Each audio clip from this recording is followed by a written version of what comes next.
as the world opens up to cannabis, do it intelligently. Yeah. Make sure there's an opportunity for growers to succeed and not fail.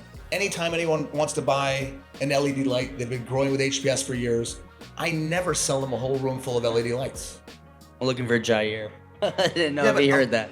I'll never sell them a room full of LED Right. lights. You know, you got 100 lights, I'll say buy 10.